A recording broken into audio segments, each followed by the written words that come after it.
दिखता है ना यहाँ रिकॉर्डिंग? हाँ, yeah, now started recording. Okay, hands in Chin Mudra, and we'll start 3 Omkara. Slow inhale and extremely slow exhale.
So we'll start with Bhastrika.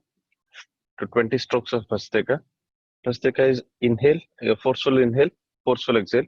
But both inhale and exhale has to be from the upper groin region. So that's where the pressure point has to be, and the in and out has to be from as deep as that. It's a very good warm up because it fires up your entire abdominal tract. So let's do 20 strokes of Bhastrika first, and then we'll see how we'll go from there.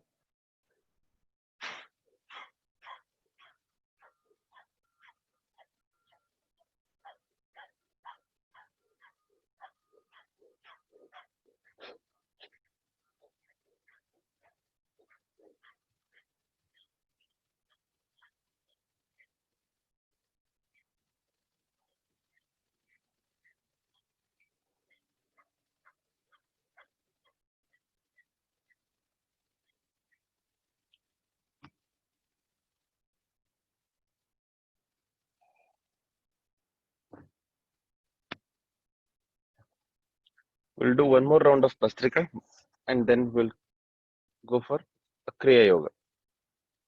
So 20 strokes again.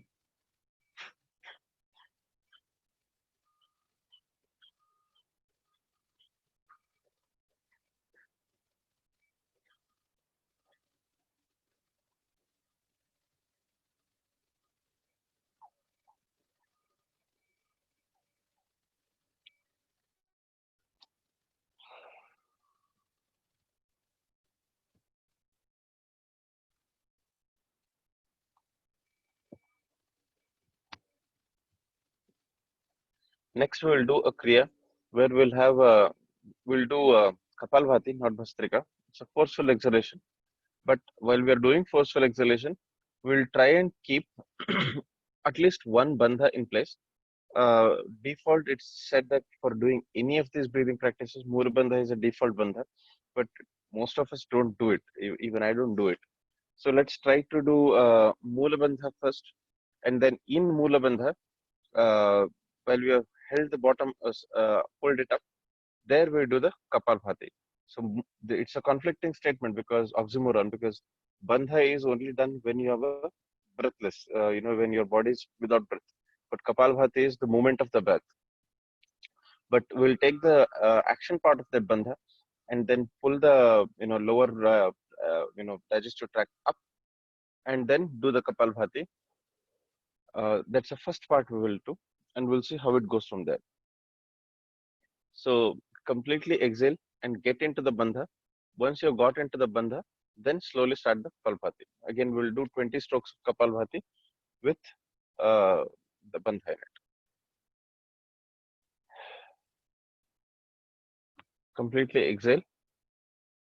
At any point, if you feel the things are not going well or if you're not getting it, please let me know. We'll change it accordingly.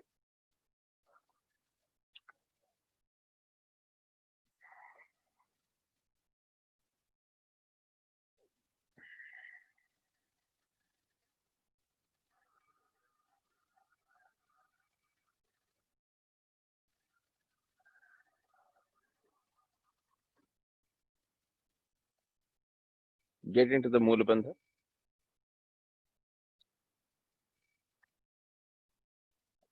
Now, Kapalbhati.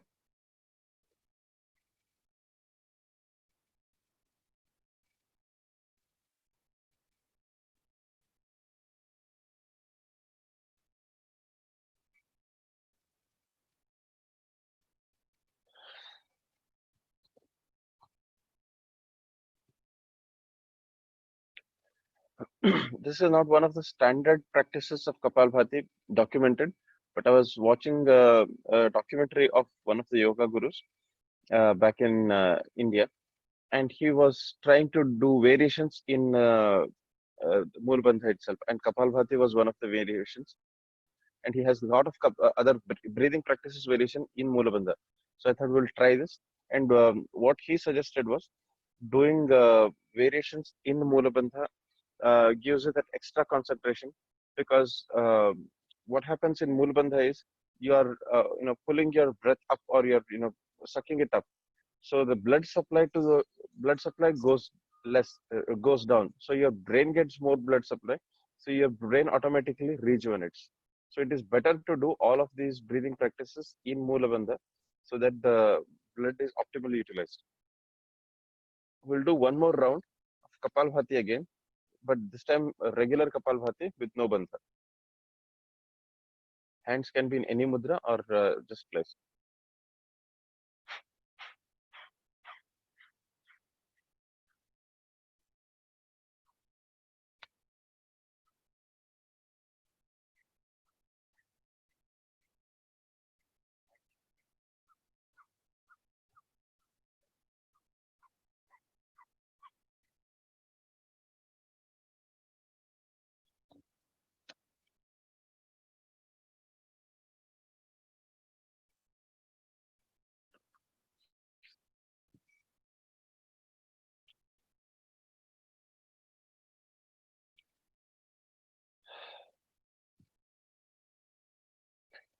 We'll do some neck movements.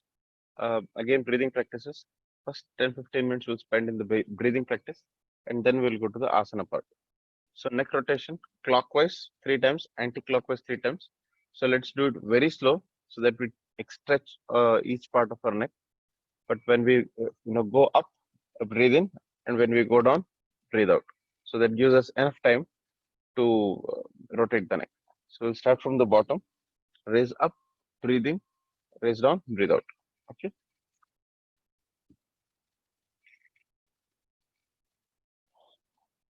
Slowly breathing.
Now let's go anti-clockwise.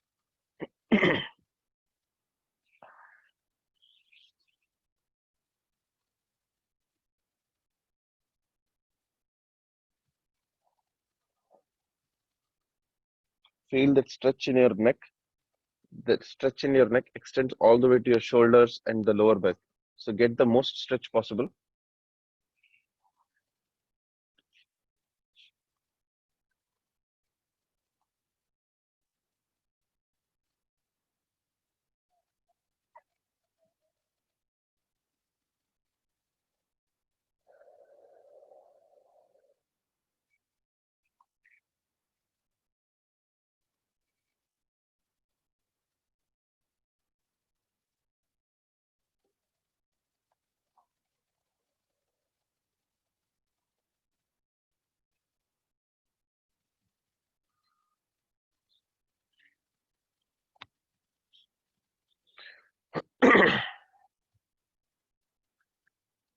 We'll do the wrist movements, and based on that, we'll do some breathing practices. So breathe in. The wrists are always moving. Breathe in as you bring it up. Take it forward. Breathe out as you bring it up. So we'll do again 3 times. Breathe in and breathe out. But this time when we're doing, try and concentrate not on the hands or the wrist that's moving, but focus on the breath that's going in and coming out. So if you prefer, you can keep your eyes closed, or if you want, you're comfortable, keep the eyes open. Keeping the eyes open, but still focusing on the breath is the best thing to do. But if it is difficult to achieve that, then you can choose to close your eyes. But keeps the hand wrists moving so that it gives you a stretch or a warm up exercise also. We'll do 3 times forward and backward. That is 3 times inhale, exhale.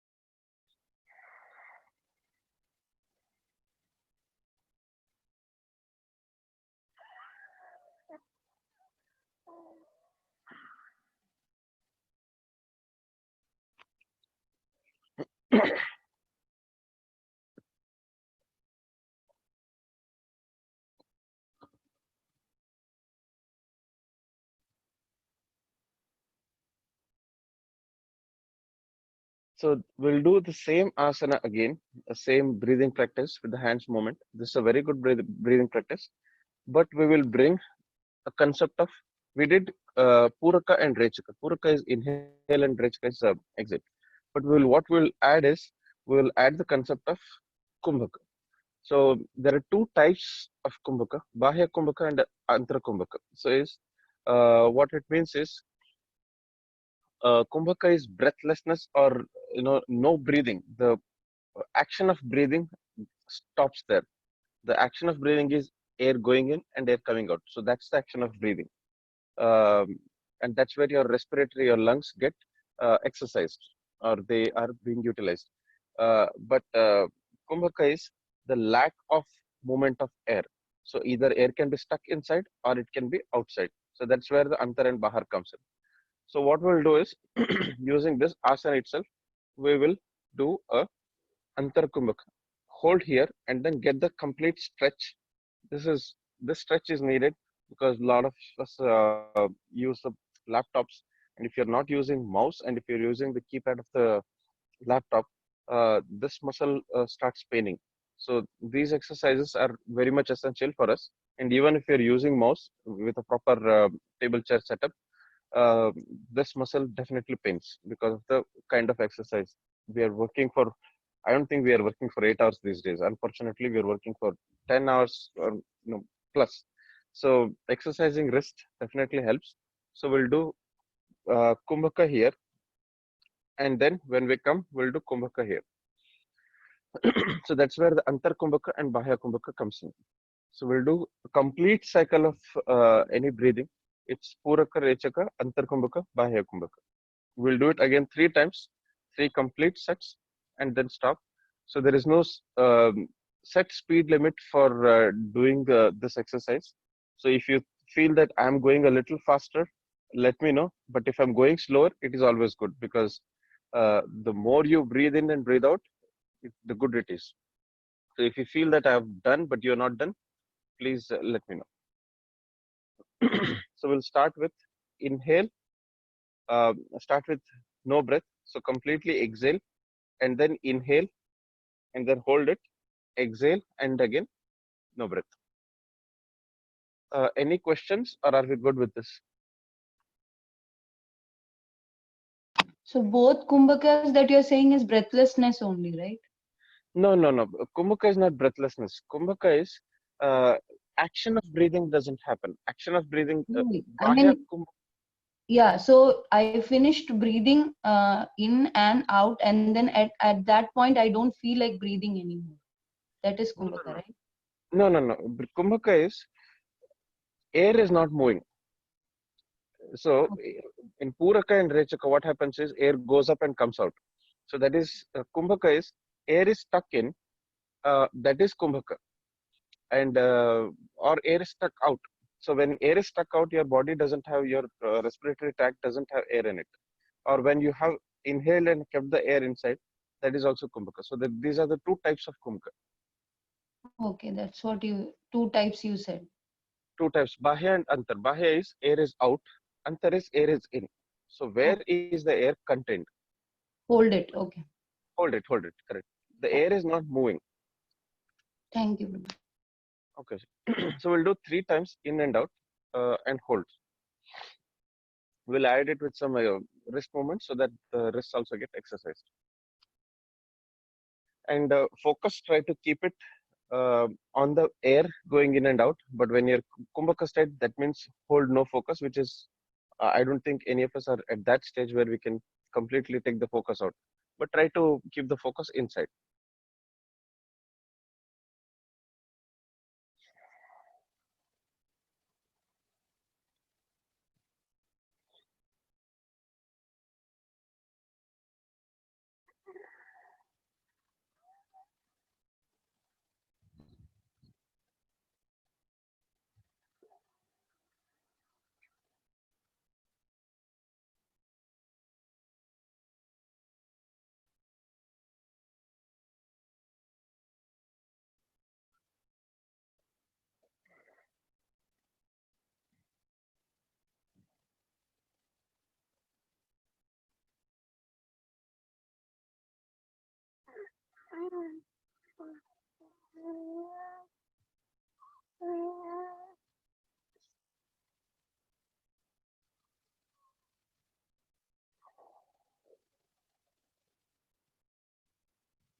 Okay, so what happens in Kumbhaka is the way that I've read, and I don't think I've experienced much of Kumbhaka also. So initially, when you have a breath in or breath out, either of those forms, you don't feel any change because your body is used to that breathing. It kind of feels no change when you're either contain the breath. But when you keep holding the Kumbhaka state for a long, what happens is when the breath in or breath out, there is an enormous amount of pressure that gets exerted on your respiratory, your nervous system, and your heart. So it's a very extremely strenuous thing on your brain and your heart. So it is highly recommended if you have a very serious arrhythmia or heart problem, you should not go into the Kumbhaka state. The in and out breathing is fine, but Kumbhaka is a very strenuous stage, which puts a lot of pressure on your heart and brain. So what happens in this is it's one of the very few asanas or ways, I wouldn't say asana, of relaxing and contracting your nervous system. Most of the asanas that we do is contraction and relaxation. That is typically yoga. But this is one of the very few asanas where you can contract and relax your nervous system. So that's the beauty of Kumbhaka, and it is also I've read it somewhere. It's not a medical opinion. That Kumbhaka was one of the Kumbhaka along with Moolabandha was one of the ways of curing the dialysis and kidney related problem, because what happens is you're putting an enormous pressure from the bottom, top and bottom. So Kumbhaka has its own advantages, but it comes with a lot of ifs and buts. Your heart and nervous system, a lot of pressure. So you have to be extremely cautious when you do it, but there are definitely a lot of advantages of it. And the way I've read, not much has been documented or written. So I'm also reading. So if you find some good articles or good books on Kumbhaka and Kumbhaka part, please let me know. I think enough of talking. We'll start the asanas part.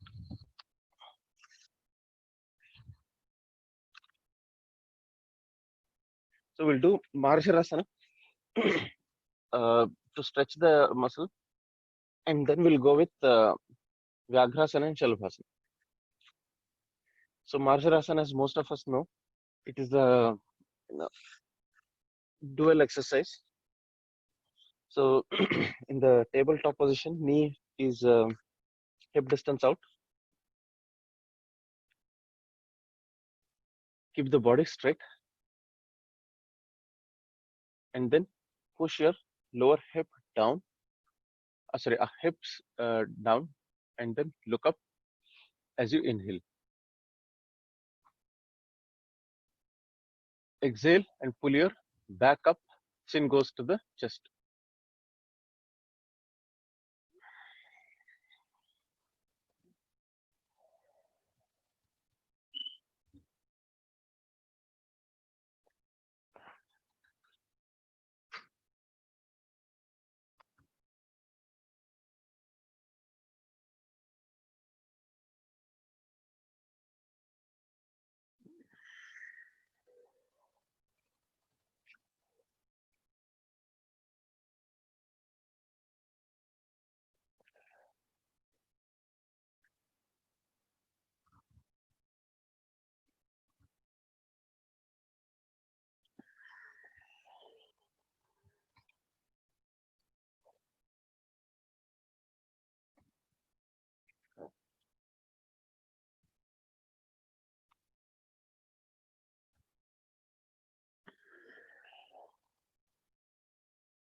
We'll go with Vyagrasana. We'll do a couple of quick Vyagrasana. More than the yoga part, we'll do the workout part of Vyagrasana. So it goes with inhale and exhale, but let's do a more stretching and then twisting part. So legs out. Try to keep the body straight. And then raise it up. Raise it up.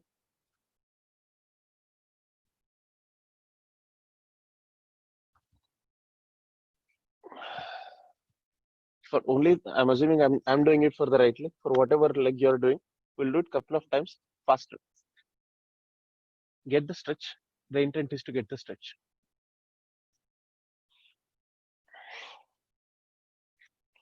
On the left leg or the other leg, Take the stretch. Point it up.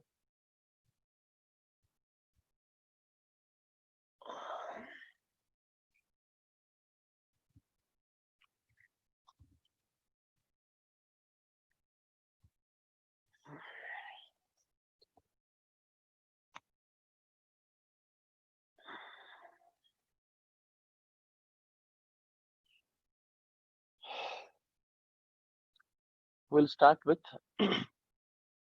Tiryaki Vyagrasana. So the twist in the Vyagrasana pose. So let's go to the straight Vyagrasana. And when we are here, don't stretch it. Try and twist. And when it comes here, look at the feet. The bottom of your feet. You should be able to see it on your side. Ideally, it is said that you don't even have to move your face. With the eyes itself, you should see. But again, we can always turn our face and look at the feet. So that gives you a very good abdominal twist. But the key is don't keep the leg too low or too high. Keep it at your body, waist length and twist. It gives you a very good stretch.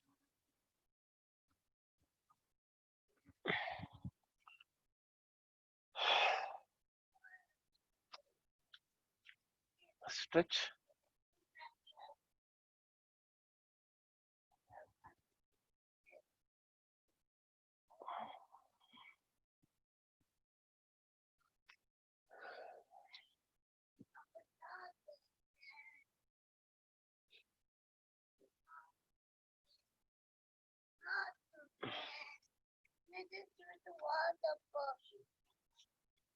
Last.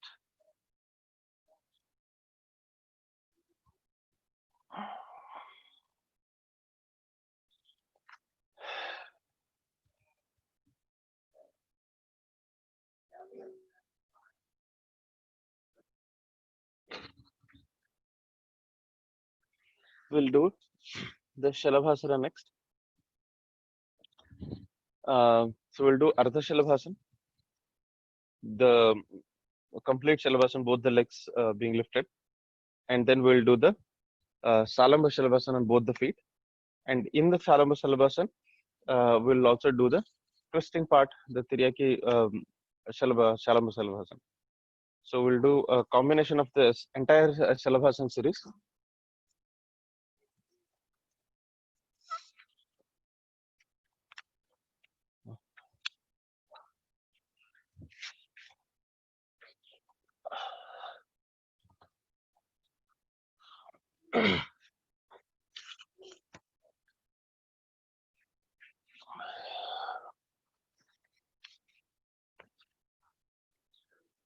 Hands beneath your thighs,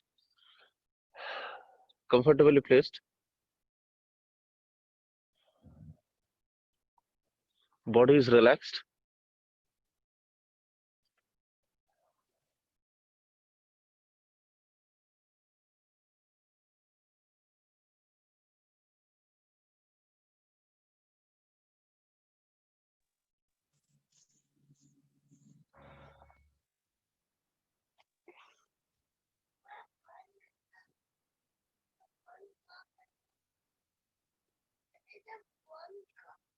And then try to pull it up.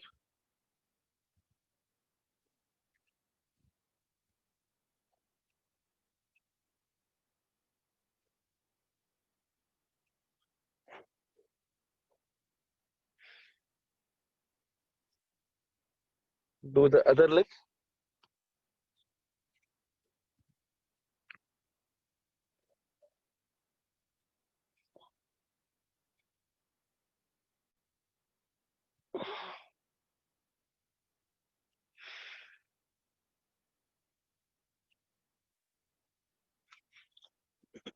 Join both the legs.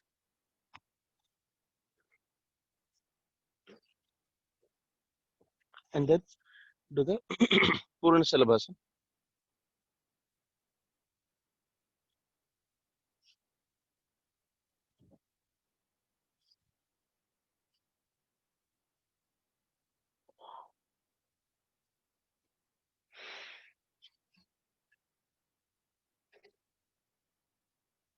One more time.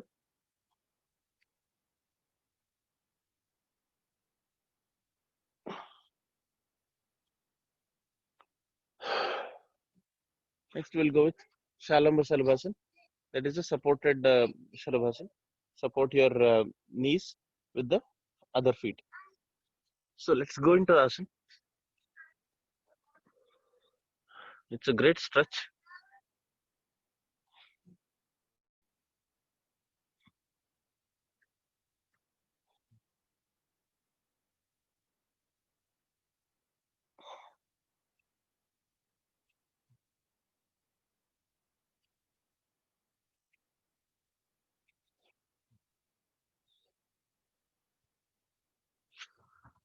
Go to the other leg and get the stretch.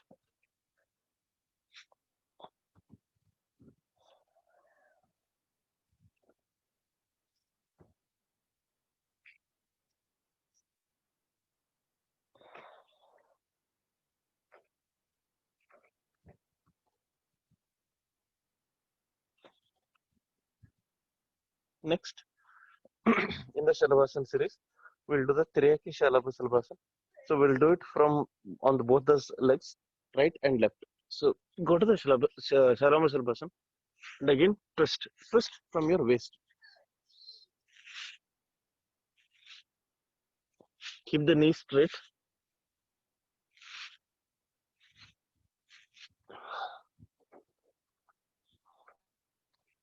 Other leg. Fix a good Shalabhasan pose. Shalabhasan. Twist.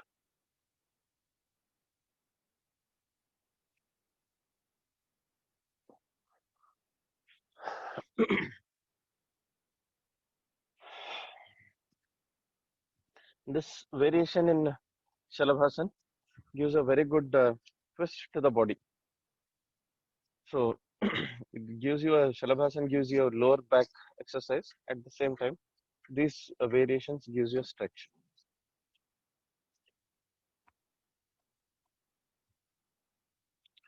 We'll do the Bhujangasan series, and then after Bhujangasan, we'll start doing the we'll do Sarvangasan Halasan, and then we'll go to the Dhyana and Dharana part, not the Dhyana, Dharana part. So we'll do the Bhujangasan. Again, Bhujangasan, when it goes in series, we'll do Bhujangasan, the two forms of Bhujangasan, and then Urdhva Mukha Svanasana. Again, there are two forms, but we'll do the most commonly done form.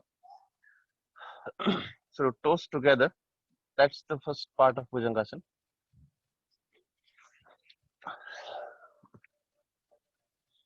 Hands next to the chest, toes and knees together, forehead touching the ground.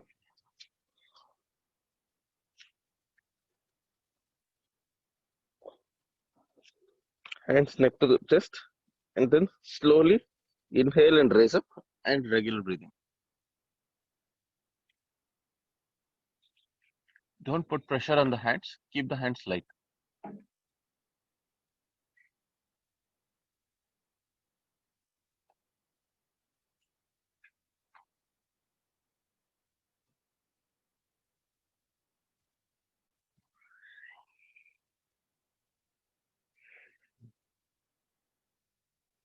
Next, raise yourself from the navel. No pressure on the hands, toes together.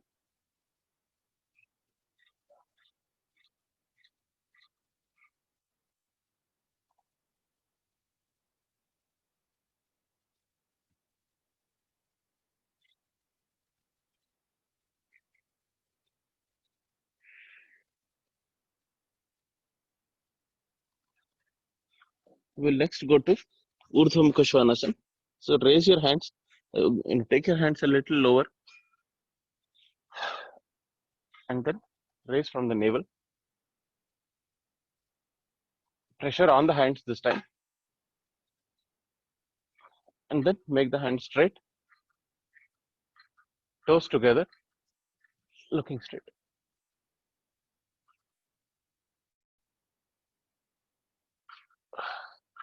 The next variation is raise your knees up. It gives you a very good stretch on your lower back. Raise your knees up and then look up. Pull the body up. This is a typical Bhujangasana. The last one is the Bhujangasana that's performed as a part of Surya Namaskar. So that's why Surya Namaskar is considered the best of the breed. So Bhujangasana, the stretch part of Bhujangasana is added as a part of Surya Namaskar. But most of the times, because of many people teaching and learning it, Bhujangasana is being done in usually incorrect way in Surya Namaskar. So what I've seen many in YouTube teachers do is this is being done as a part of Bhujangasana. But what I've read is it is more of this, the knees up and stretch. We'll go for the next is stretch back, basically the neck exercises now. So we'll do Halasana and Sarvangasana. If possible, we'll do Karnapidasana.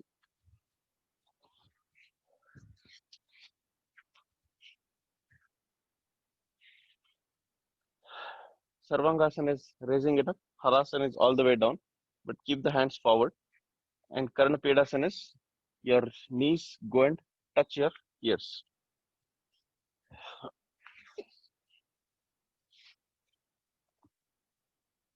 If you're not comfortable, feel free to go down.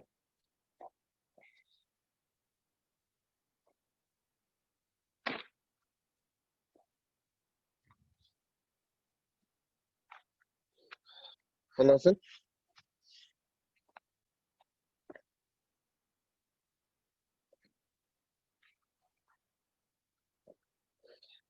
Karnapidasana.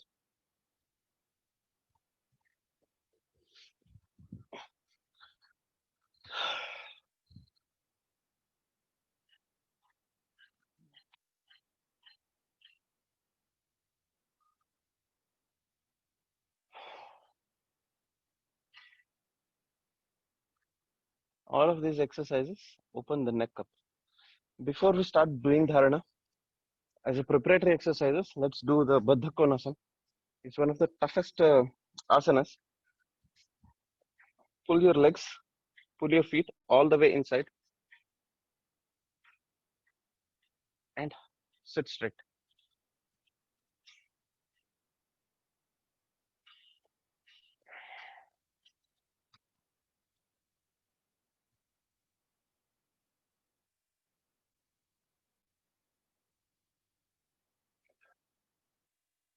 This is done to get a stretch in your hip region. 7-12.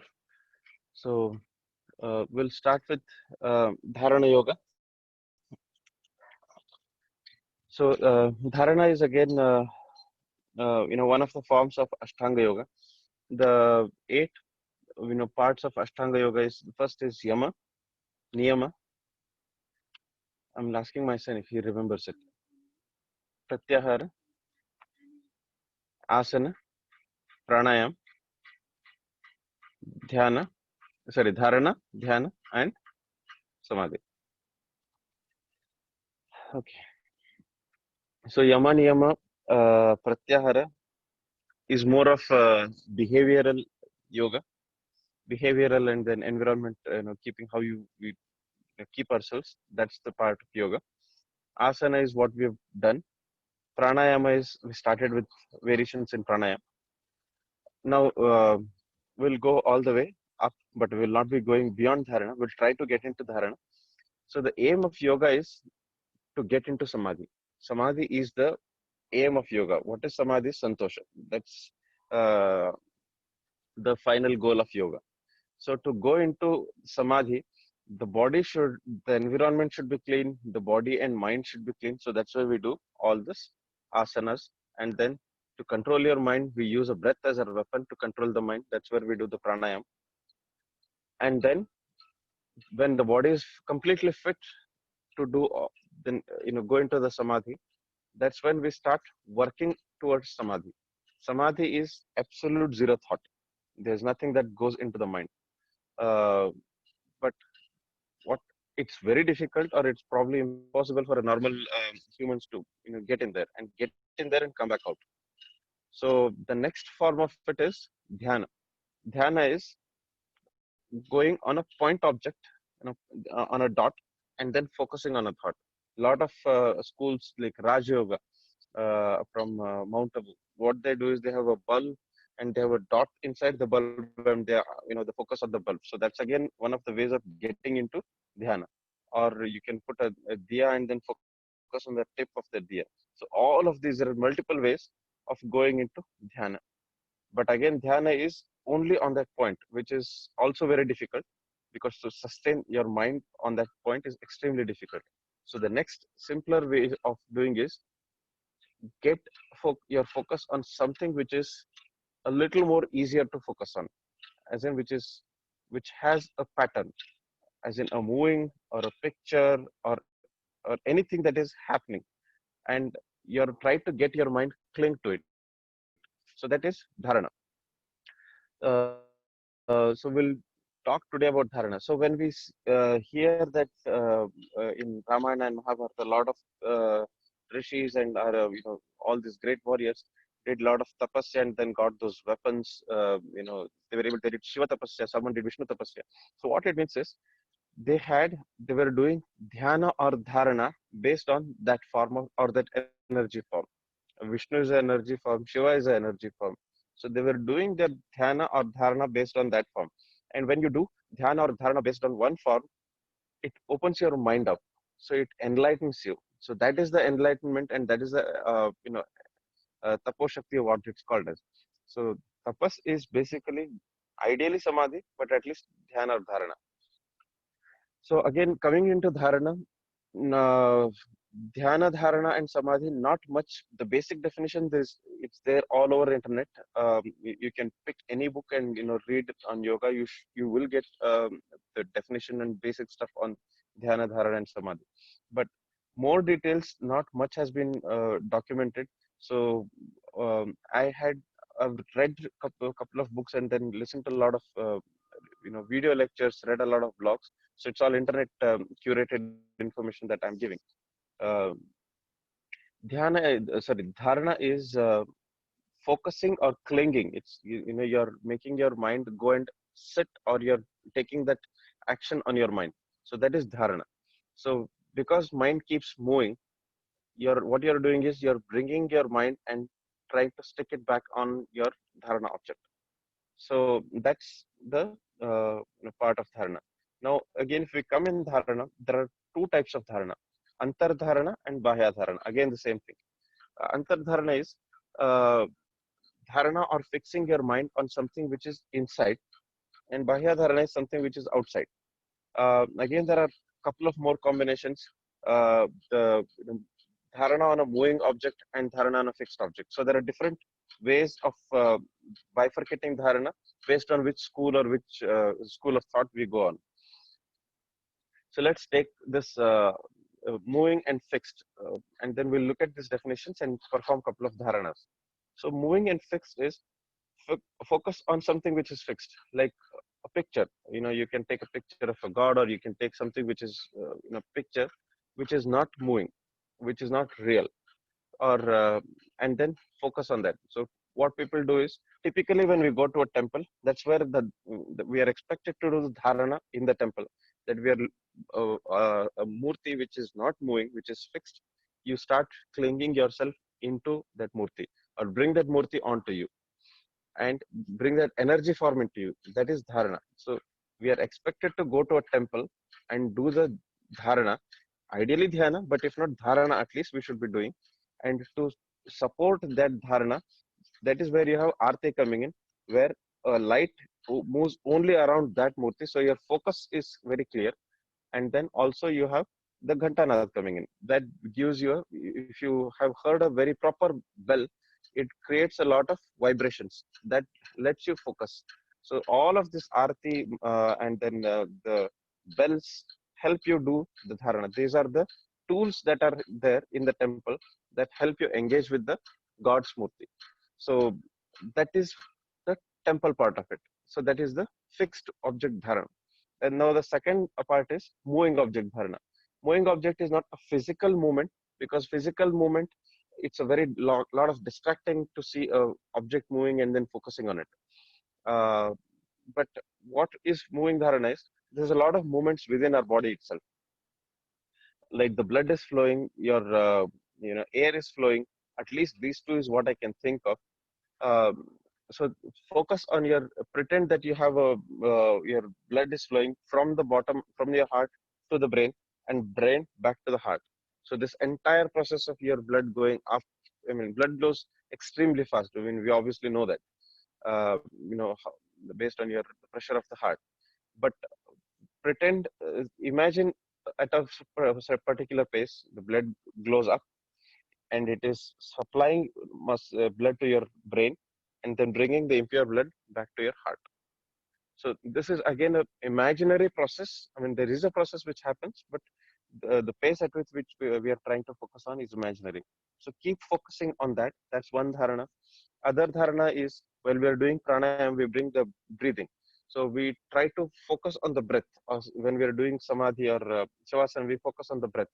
So what happens when we focus on the breath is, we try to bring our thoughts on the breath and then go with the breath going in and breath coming out. So that is also one of the form of dharana.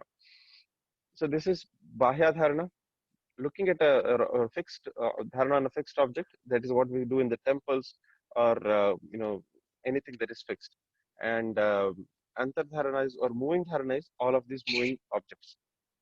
The next type of dharana classification is antar and bahar. It's the same thing. Bahya dharana is anything which is outside, and antar dharana is anything which is inside. Some people imagine, what I've seen a video is, uh, feel the heart rate, how the your heart pumping, and focus on your heart pumping. You feel that the heart is pumping in and out, in and out. So focus on that. Some even say that you can focus on your pulse. So they hold the pulse and then keep focusing only on that pulse. So dharana is basically tricking your mind to focus on something. So this is antar dharana, because it all inside. Bahya dharana is doing some focusing on something which is outside. Now, because of the variations or advancement in yoga techniques, lot of asana combinations have come in dharana, which is mostly bahya dharana itself. We can't do antar dharana and asana. So we'll do one asana based bahya dharana today.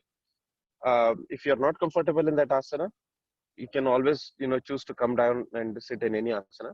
But the essence of dharana is fixing your thought. Your mind will keep moving. It is definitely okay. I mean, there is no way we can hold it, but let it go. But the moment you realize that you have moved out from that thought, bring it back in. So what it is said is, mind is like a dog, and dharana is like a chain that holds the dog. So the dog is free to move around, but the moment you realize that the dog has gone away, the chain is there to pull the dog back. So that's a synonym that about the dharana. So let the dog go around, but the moment you realize that the dog has gone out, bring it back in. Use your chain. So we'll do one asana based dharana. We'll stand up.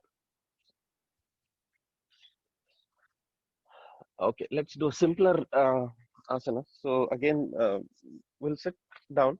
I'm sorry for, and then we'll do Ekapadottanasana.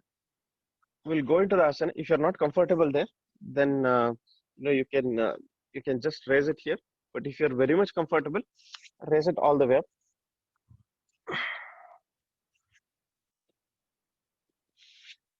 When you raise up, you have 5 digits in the legs. Focus on the tip of the toe, only the tip of the toe, and keep your focus only on the tip of the toe. Let's do it for about a minute. Don't worry too much about the asana part, but focus.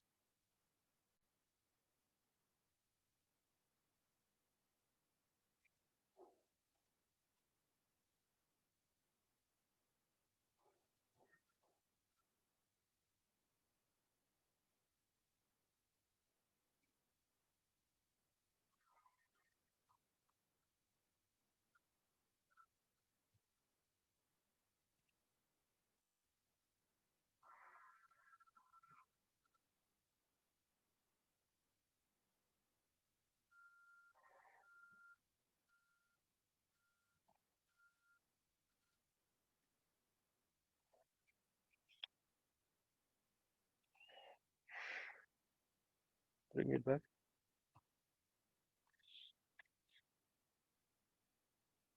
You can repeat it on the other leg only, also later. But first we'll focus on different types of dharana again.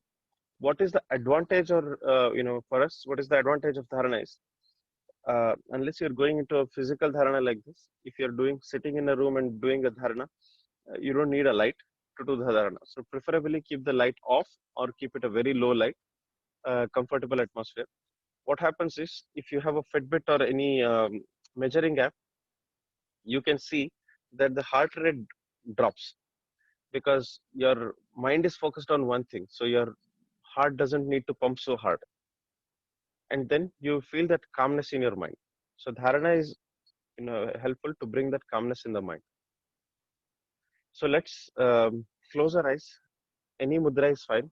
I'm sitting in Sukhasana, and let's pretend, take a breath in. Let's focus on the breathe air going in. Feel the atmosphere, the respiratory process.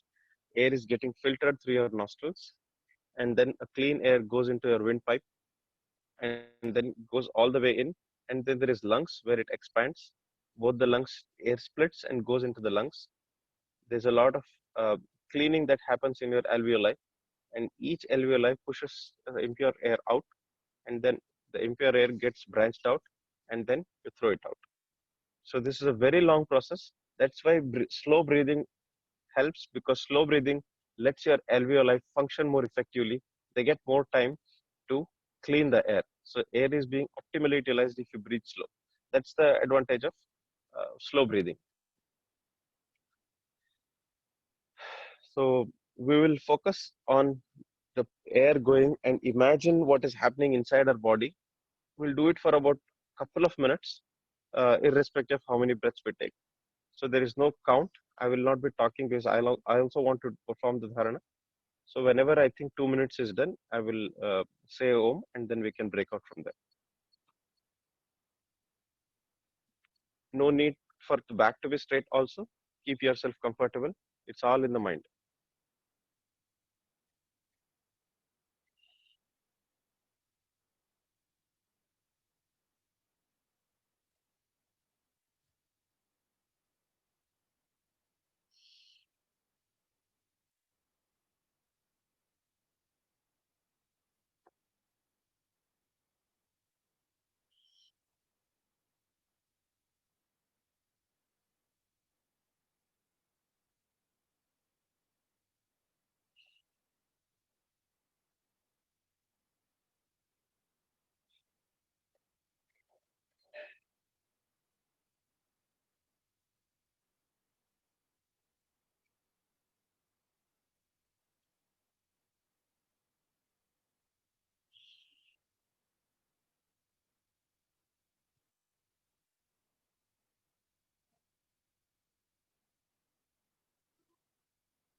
typically dharana is not practiced or dhyana is not practiced in any yoga schools or yoga class because it is not time bound.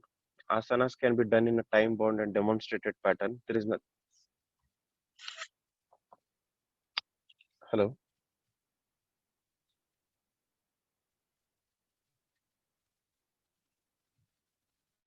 Yeah, I think my machine had a problem. Okay, so dharana or dhyana cannot be demonstrated, so that's why it's not done in a yoga class. Also, it doesn't have a bodily effect like what asanas or pranayama give. It has a long-standing effect, but the dhyana or dharana doesn't yield any effect right away. That's why the number of people who go to temples is also less because it's you don't get right away benefits after going to temple. You need to go regularly, then you'll realize the benefits. So my request is we practice dharana at home in a separate room in a good atmosphere. But I don't think we can do it as a part of the regular class and regularly. Even I've not seen many classes on dharana. There are meditational classes, but not dharana classes, dharana dhyana classes.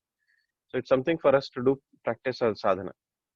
So we'll lay down and do quick shavasana, and then we'll go to the ending part.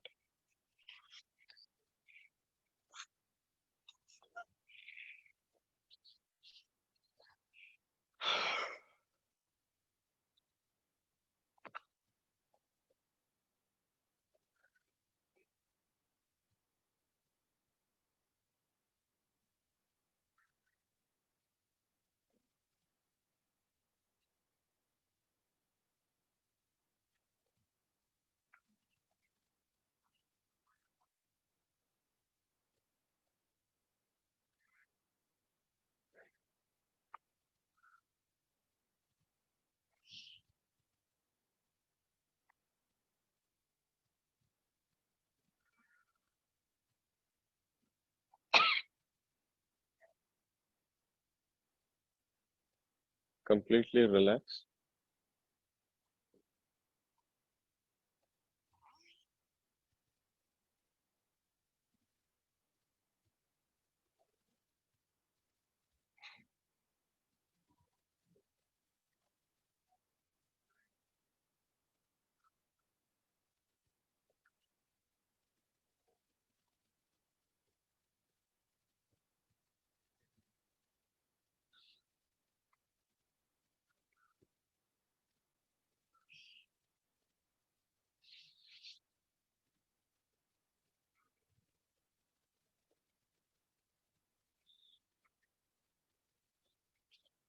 Slowly bring your consciousness back. Turn to the right, eyes closed, and sit in the prayer position.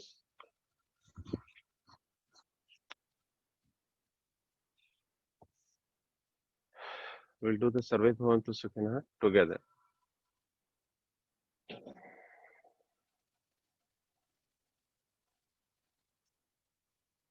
Sarve Bhavantu Sukhinaha. Sarve Santu Niramaya.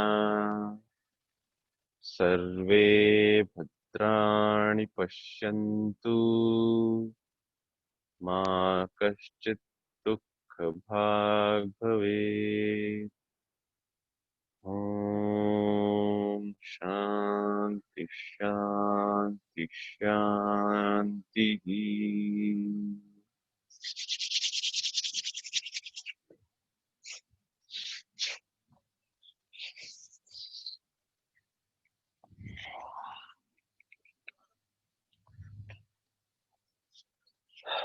Thank you. Thanks everyone for joining. Any suggestions? Any feedback? Any improvement? Thank you. Okay. Okay. Thank you. Thanks for joining. Have a good day and the weekend. Very good class, Prabhat ji. Thank you. And it's Thanks a very lot. nice back you, like when we see that, like a pleasant look we had. And very nice, the piecing and like a mind piece and all. Yeah, especially doing it at an open sky, it's so soothing. Yeah, yeah. Yeah, That's true. sky is beautiful behind. Yeah. Right. Thank you. Thank you. Thanks for Thank taking you. the Have a class. great day. Thank you, Jay. Thanks a lot. धन्यवाद. Thank you. Thank you. धन्यवाद.